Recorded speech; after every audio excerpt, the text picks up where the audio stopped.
So now that we talked about pH, let's talk about sort of the lesser known analog of the pH scale, and that's called the pOH. And it's exactly the same concept, but instead of being based on hydronium ion, it's based on hydroxide ion. So it's an alternative way to express the acidity or basicity of a solution. And the calculation is, of course, going to be similar, where the pOH is the negative log of the OH concentration. And if we want to find the OH concentration from the pOH, the hydroxide concentration is 10 to the minus pOH. And of course, in pure water, the pOH is going to be 7, just like it was the pH, right, was 7 in water as well. Now, everything is backwards, right? So on the pH scale, high numbers were basic. On the pOH scale, low numbers are basic, so less than 7. On the pH scale, low numbers were acidic. On the pOH scale, high numbers are going to be acidic. And of course, neutral is going to be equal to 7. Now, for that reason, or because of the idea that, the ion product constant, since we can take the multiple of these, or the product of those equals 1 times 10 to the minus 7, 1 times 10 to the minus 14, if I take the negative log, right, of these, and I sort of rework the expression, right, the pH plus the pOH equals 14, right? So if I take the negative log of both sides, I get this expression here. So another key equation, right, a relationship between pH and pOH is 14. So what this really fundamentally means, right, if I have 4 key values, right, I have the hydronium ion, I have the hydroxide ion concentration, I have pH, I have pOH. I only need to know one of those in order to find the other 3 by using a combination of these various equations.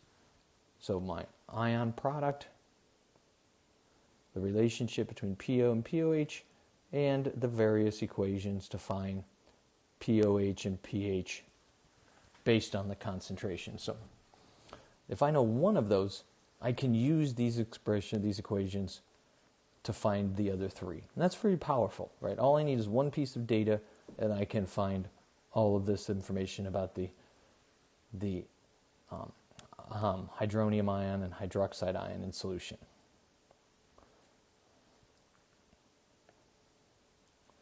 Now, well, I don't expect you to know this. I did include this just for fun, where you can sort of see how you can go from the equilibrium constant here, the ion product constant, and you can take the logs of it to get to this expression.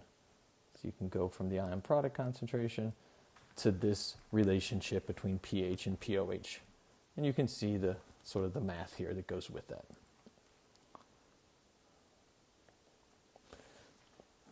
Now, these so-called P scales are a really useful way to take these very tiny numbers that we work with when we work with acid-base chemistry, right? Whether they're small concentrations or small values of Ka or what will be called Kb, right? So Ka is the acid part of it, right? That's when we're talking about an acid reaction. A Kb would be when we're talking about a base reaction, right? The reaction of a base.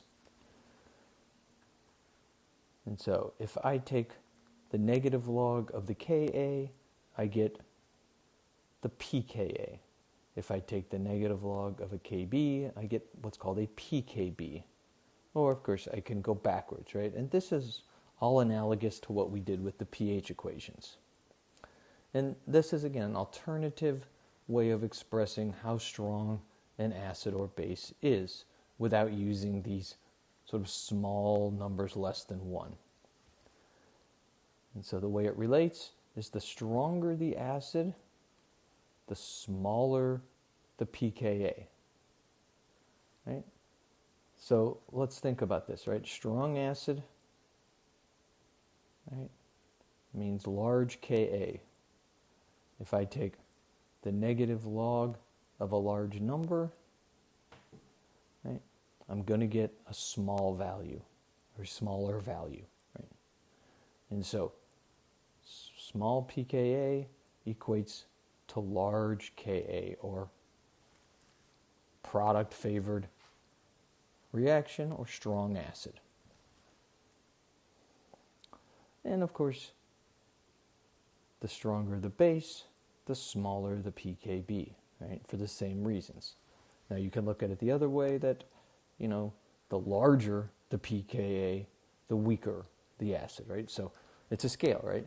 Now remember, all of the things, and this is something that gets confusing sometimes, but all of this pH, for the most part, all of this pH and pKa, this is only going to be with weak acids, right? Strong acids are kind of in a whole thing by their own because they just go all the way to product. So having these numbers isn't terribly useful. I mean, we can define pH and those kind of things. That's fine. But pKa's and pKb's are only going to be useful for obviously equilibrium systems or weak acids and bases. Okay.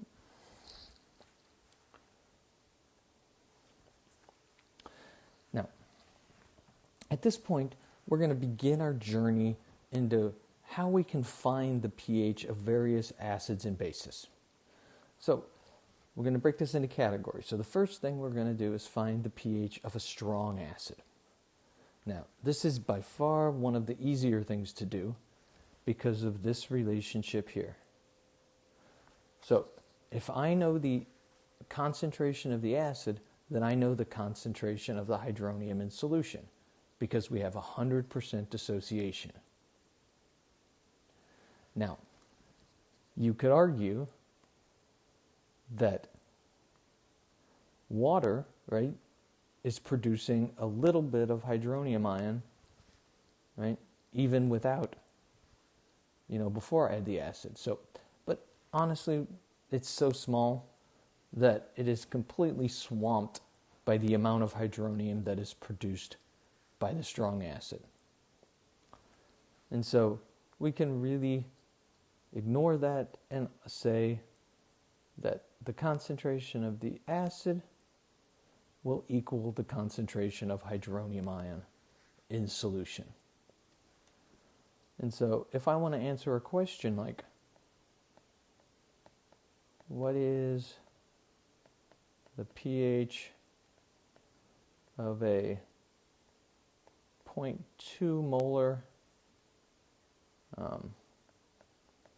HCl solution?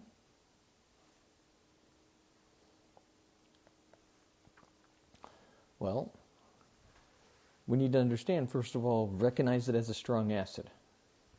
So, because of that, I immediately know that the concentration of hydronium equals the concentration of acid, which is 0.2. And at that point, if I know that, I know that the pH equals the negative log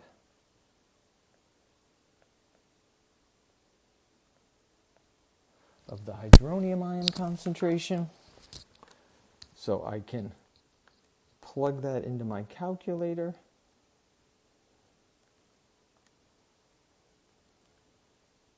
And I can take the negative log of 0.2 and I get a pH of 0.0.